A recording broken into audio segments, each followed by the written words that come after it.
If I had to reach one goal, it would be to make sure that no young person in this community can say, I have nothing to do with my time.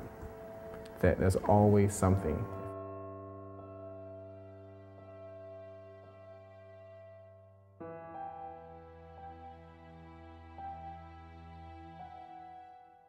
And so for our young people who are going through so much outside these walls, when they come here, they're able to just drift away in a lot of ways with their art, allowed to just to venture out, but at the same time, the focus on what are some of the things that really is really bothering them, and it's really therapeutic in its own way, and it's a good way of calming the kids' nerves, as well as, I think, honestly, allows them to kind of prove what they're capable of, help them see their own potential.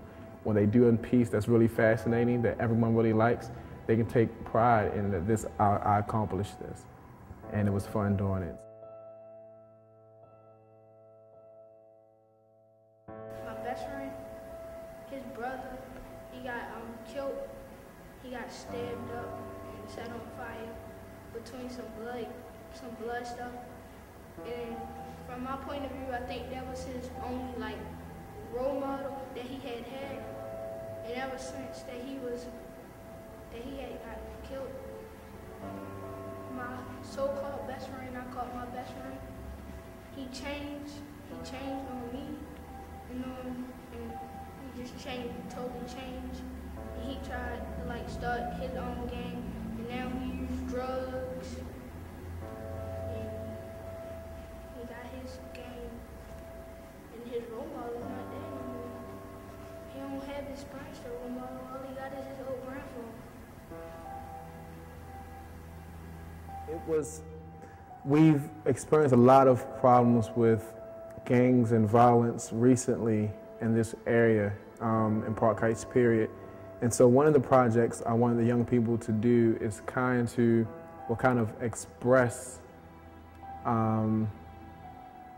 what violence was to them, and have they ever experienced it, in order for us to kind of think of how can we improve our programs here to help them deal with it. But I kind of wanted them to be able to express to me what are some of the experiences they're facing outside of these walls, so that we know once they come into these walls, what kind of programs we need to have in place to help them. And so the painting was pretty much, I wanted them to kind of,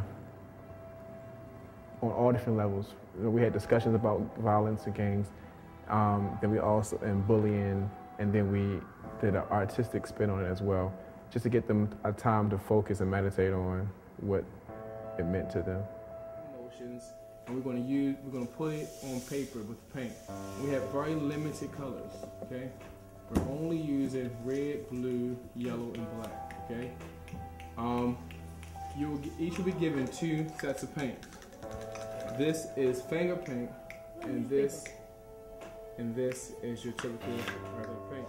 People bother me, but I learned how to stand up for myself and stand up and tell them that they're not gonna mess with me and stuff.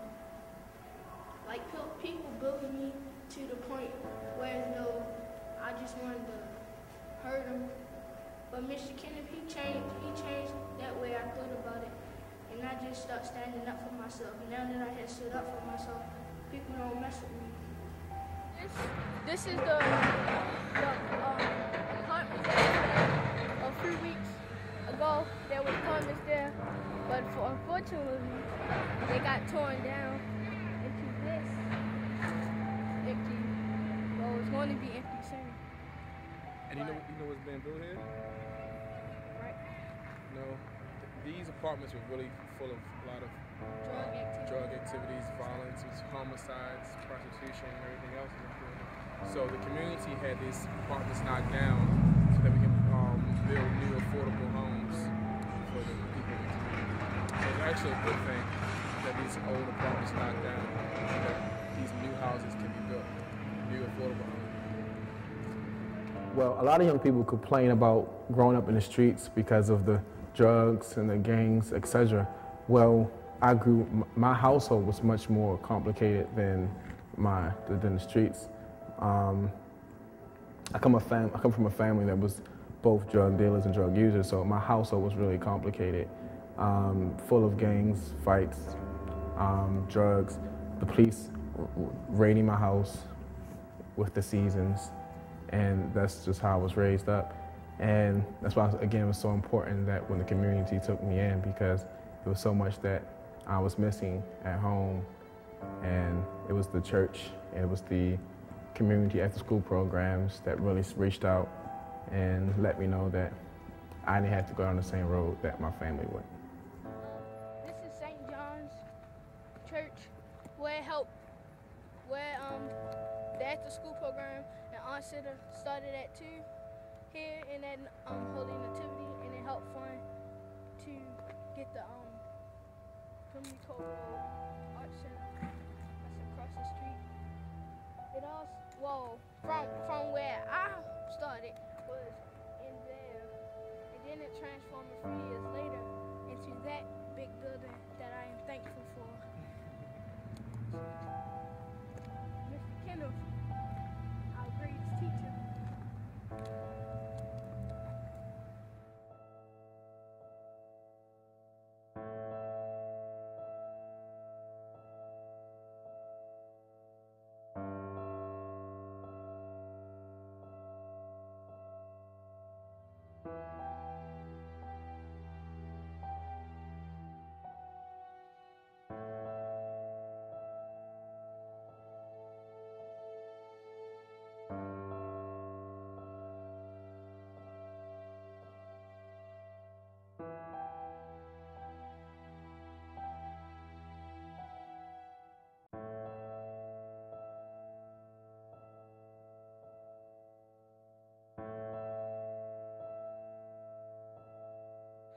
This is some negative stuff that I was talking about that be around the corner store, like the spray paintings and stuff.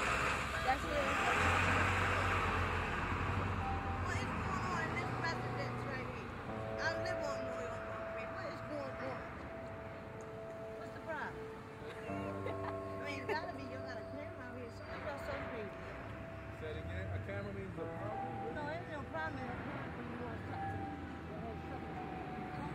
This is it's a Project. Okay, go ahead, baby. I'm sorry. Excuse me. Enjoy yourself, okay?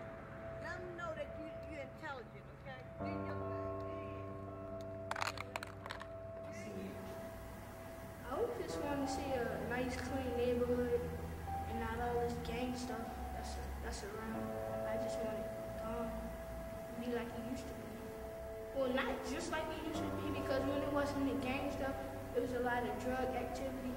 But I just want to see a positive community where you could go outside and talk to whoever you want to without people threatening you or saying stuff negative about you and stuff. You could just walk outside, wear any color clothes you want to, wear any color shoes you want to without somebody coming up to you, beating you up or asking you if you in the gang or something.